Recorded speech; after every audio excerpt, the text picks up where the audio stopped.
Yes, bienvenue à tous et à toutes pour la capsule Fantasy Pool de la semaine 11. Bref retour sur la semaine 10 pour nos bons coups et nos mauvais coups. En fait, un de chaque bord. Will Cooley, qui, encore une fois, cette semaine, tout feu, tout flamme, ça n'a pas d'allure. Will Cooley, même si les Rangers, ça va moyennement bien depuis quelques temps. Will Cooley qui continue de produire offensivement, oui, certes, mais surtout par ses mises en échec et ses nombreux lancers. Qui, la semaine dernière, malgré le fait qu'il y a juste un but en 3 parties, sans compter la game d'aujourd'hui, dimanche, qui commence à 6 heures, donc on n'a pas encore l'information. Will Cooley qui a exactement 18 hits, donc 18 mises en échec en 3 games, ça n'a pas de sens. Fait que, gros coup pour ceux qui ont sauté dans le bateau Will Cooley. En fait, le rendu là, c'est même plus un must-add. Vous devez absolument prendre Cooley s'il est disponible dans votre pool. J'aurais dû le faire bien plus tôt que cela. Le mauvais coup de la semaine dernière, de la semaine 10, c'est Dylan Cousins. On l'avait mis là parce qu'on espérait quelque chose de sa part. On espérait que son temps de jeu qui était élevé allait le faire produire. Malheureusement, Dylan Cousins, c'est un joueur que j'aime beaucoup, mais seulement une passe en 3 parties la semaine dernière. Puis malheureusement, c'est pas un joueur qui est capable de retrouver son rythme d'il y a 2 ans. Donc, mauvais coup la semaine dernière.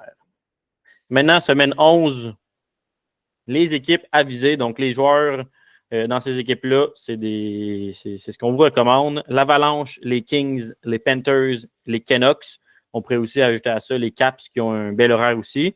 Je vais commencer par les Panthers de la Floride qui ont 4 parties, oui, mais 4 parties off-night, donc 4 parties dans les jours, les mois achalandés de la LNH. Donc, c'est toujours très bon parce que ça vous permet de mettre les joueurs sur vos line-up.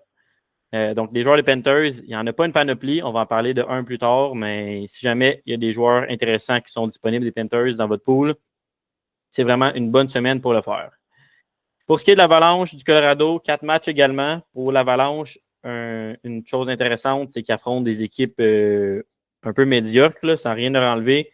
Les Sharks, les Ducks, le Kraken et les Canucks. C'est les 4 opposants de l'Avalanche la semaine prochaine. Pour ce qui est des Kings, également 4 matchs la semaine prochaine. Eux aussi, qui n'affrontent pas des grosses formations, à part les Caps, là, ils affrontent les Penguins, les Flyers, donc un petit voyage en Pennsylvanie, puis les Prédateurs de Nashville qui continuent leur déboire. Je ne sais pas où est-ce que ça s'en va. Je ne sais pas s'ils vont décider de reconstruire malgré le fait qu'ils viennent de faire un 1er juillet haut en couleur. Bref, les Kings, bel horaire devant eux. Autre équipe, les Canucks et je disais les Capitals. Donc, on n'a pas mis les Capitals, là, mais c'est assez équivalent des deux côtés. Les deux ont 4 matchs, dont certains off-night. Donc, ça peut être des bonnes options pour Vancouver et Washington également. Pour ce qui est des équipes à éviter, commençons par les Rangers. Ils ont 3 parties, les Rangers, mais dans les 3 parties, ils affrontent les Stars et les Hurricanes, entre autres. Donc, ça va être 2 parties difficiles pour l'équipe de New York qui, comme on vient de le mentionner, ça ne va pas très bien présentement. Ils viennent d'échanger leur capitaine. Où est-ce que ça s'en va aussi? J'ai bien hâte de voir. Outre Will Cooley qu'on vient juste de parler, il n'y a pas grand joueur qui connaissent de grosses saisons. Pour ce qui est des Islanders et les Golden Knights, en fait, c'est très simple. Seulement 2 parties pour les Islanders et pour les Golden Knights. Les deux, en plus, c'est dans les grosses soirées d'activité dans la LNH. Donc, on évite les joueurs des Islanders puis de Las Vegas. Entrons dans le vif du sujet de la semaine. Donc, commençons avec Mackenzie Blackwood. La semaine dernière, on a parlé de Scott Wedgwood qui venait juste d'arriver au Colorado, qui avait ravi le poste de Georgiev. On se retrouve une semaine plus tard. Coup de théâtre. Georgiev est échangé à San Jose. Pauvre gars. Georgiev, ça sent la fin, malheureusement. Là. Mackenzie Blackwood, que c'est un gars-là que j'ai toujours très bien aimé. Il va avoir la chance de rebondir. Donc, Blackwood, Wedgwood, nouveau duo au Colorado. Selon moi, ils vont faire 1-1, 1-1 jusqu'à temps que quelqu'un prenne vraiment la pôle. Mais bref, Mackenzie Blackwood peut être très intéressant dû au fait qu'il joue dans une très bonne équipe. Encore une fois, au Colorado, Ross Colton que je détenais dans mes poules. Malheureusement, il s'est blessé après un début de saison débile dans la tête. Colton qui, en raison de sa blessure, le roster a vraiment descendu. Tout le monde l'a droppé, évidemment, c'est normal, dont moi. Maintenant, seulement 40% rostered. Il a retrouvé, tout le monde se disait que quand il va revenir, il va jouer où? Il va tout retourner sur un top 6 ou bien il va aller plus sur un top 9. Finalement, il est revenu sur la deuxième ligne et il a retrouvé son poste sur le premier powerplay, ce qui va être très intéressant. Il est double position, Colton, centre puis ailier gauche. On aime toujours ça. Puis depuis son retour au jeu, ça fait 5 games. Il y a 2 buts, donc c'est quand même pas si mal pour un gars qui a manqué autant d'activité que ça. Donc, Ross Colton, si jamais il est disponible, ressautez dessus. Nous autres, ça s'est fait prendre assez vite. Une semaine avant qu'ils disent qu'il allait revenir au jeu, tout le monde a sauté dessus dans nos poules. Donc, il est plus disponible pour moi.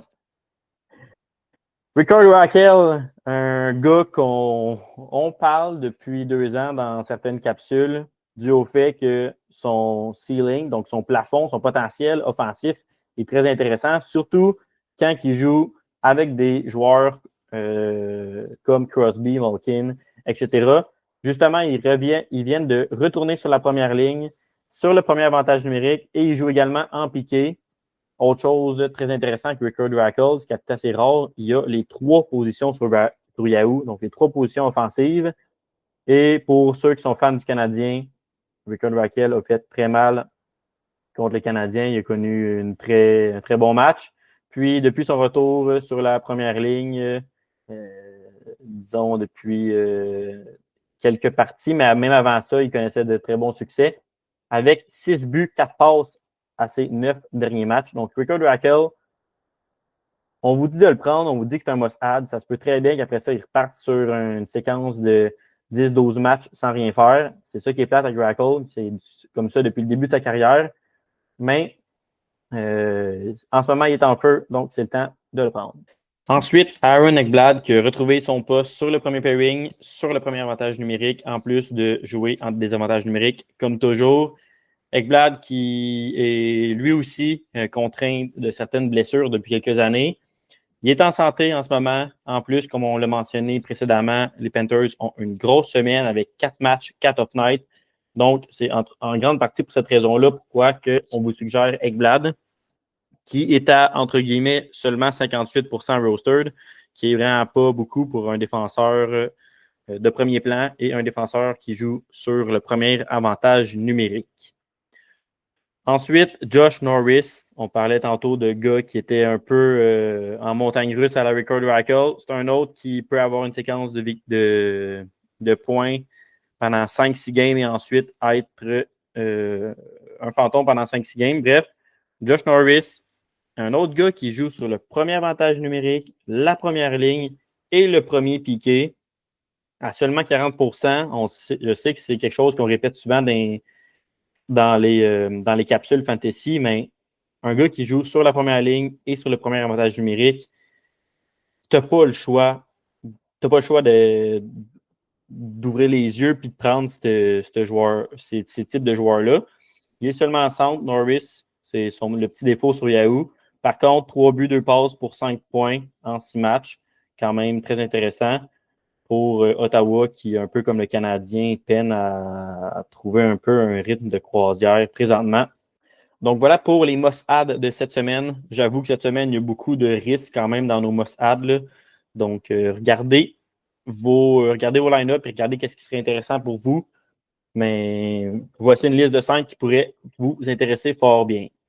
Ensuite, gardez l'œil ouvert sur ces joueurs suivants. Encore une fois, on dit garder à l'œil, mais c'est d'autres joueurs. Cette semaine, c'est vraiment un peu pas mal tous des joueurs risqués, tous des joueurs que leur potentiel est élevé, mais qui c'est pas des gars qui sont constants, mettons. Commençons par un petit gars d'ici, Jonathan Huberdeau. Puis, est-ce qu'il est en train de revenir, le Jonathan Huberdeau, des belles années en Floride? 4 buts, 5 passes pour 9 points à ses 7 derniers matchs. Je serais bien content que Huberdeau retrouve sa touche offensive des beaux temps. Présentement, il est revenu sur la première ligne, lui qui a commencé sur la 3e en début d'année et qui a été là pendant longtemps. Il joue également sur le premier avantage numérique, seulement 24% rostered. Donc, Jonathan Huberdeau, on croise les doigts. Je sais que Lucas l'a dans son pool. On espère que ça se continue pour lui. Les Flames jouent 3 parties cette semaine. Par contre, il y a plusieurs équipes à 4 parties, donc ça peut être plus intéressant. Mais Huberdeau, s'il continue à être autant dominant en zone offensive à 24% rostered, vous devez l'essayer. Lane Hudson. Tout le monde qui disait que c'était seulement un gars de powerplay, que c'était quelqu'un qui allait pas être capable d'être dominant dans la LNH dû à son gabarit. Il y a eu des sceptiques. J'étais moi-même un sceptique. En ce moment, Lane Hudson est sur une séquence de 1 but, 8 passes pour 9 points à ses 9 derniers matchs. Il a enfin marqué son premier but. Et hier, justement, donc Lane Hudson, 4 parties pour le Canadien la semaine prochaine, 42% rostered pour Hudson. Ça a énormément monté depuis quelques semaines. Donc, on espère que ça se continue pour le joueur de la Sainte-Flanelle. Puis, en plus des défenseurs, il n'y en a pas une chier, comme on dit. Donc, s'il est disponible dans votre pool, let's go pour Hudson. En plus, il est le fun à suivre. C'est pas un gars qui va bloquer des shots, c'est pas un gars qui va faire des mises en échec, mais s'il fait des passes au rythme qu'il fait en ce moment, ça peut être que bon pour vous. Shane Wright, un autre gars qui a eu également beaucoup de sceptiques. Shane Wright, je suis content qu'enfin ça puisse fonctionner pour lui à Seattle. 3 buts, 4 passes pour 7 points à ses 6 derniers matchs. Seulement 10% rostered. C'est pas encore énormément. Il joue encore seulement sur la 3e ligne. Mais on voit que sa confiance commence vraiment à revenir depuis qu'il a un rôle plus constant avec le Kraken. Donc, je suis bien content. Pour Shane Wright, est-ce que ça va se continuer pendant longtemps? Je ne sais pas. Par contre, les Kraken ont quand même une bonne schedule, un bon calendrier la semaine prochaine en français. Donc, un bon calendrier devant eux avec 4 parties, donc, dont certains off-night. Donc, si jamais vous avez un pool avec une coupe de blessés et que les choix commencent à faire pitié, Shane Wright, let's go for it, essayez-le. Un autre gars d'ici, Pierre-Luc Dubois, un autre gars que notre chum Luc, a pris dans son pool et que depuis, vraiment tout feu de flamme, 7 points à ses 6 derniers matchs, Pierre-Luc Dubois. Malgré l'absence de Ovechkin, les Capitals continuent de gagner. Pierre-Luc Dubois continue de performer. Il joue sur la 2e ligne en ce moment, sur le 2e avantage numérique. Il est double position, centre et ailier gauche. Donc, un autre gars qu'on est bien content, québécois, qui puisse retrouver son aplomb d'antan, lui qui n'a pas connu de très bonnes saisons dernièrement. Donc, Pierre-Luc, bien content si ça va bien de ce côté-là. Et finalement, Eeli Tolvanen, comparse de trio de Shane Wright. Il joue sur la 3e ligne avec Shane Wright, seulement 8% roster en ce moment. Eeli Tolvanen, c'est un gars que l'année dernière, on parlait aussi parfois. Je me répète, désolé de me répéter, c'est un autre gars qui n'est pas constant. Par contre, en ce moment, il y a 9 points, dont 3 buts à ses 10 dernières parties. Donc, il est en feu. Il joue ailier gauche, puis ailier droit. Donc, si jamais vous avez seulement deux spots d'aile par soir, dont nous, dans certains pools, c'est toujours intéressant d'avoir un gars qui est capable de jouer les 2 ailes parce qu'il y a beaucoup moins d'ailier droit intéressant que d'ailier gauche dans la LNH. Donc, c'est ce qui faisait le tour de la petite capsule cette semaine, assez vite faite, bien faite. Donc, il n'y aura probablement pas de capsule la semaine prochaine, étant donné les fights. Je vous souhaite de joyeuses fights. Luc vous souhaite également de joyeuses fights. Malheureusement, il ne pouvait pas être là ce soir. Thank you et bonne semaine.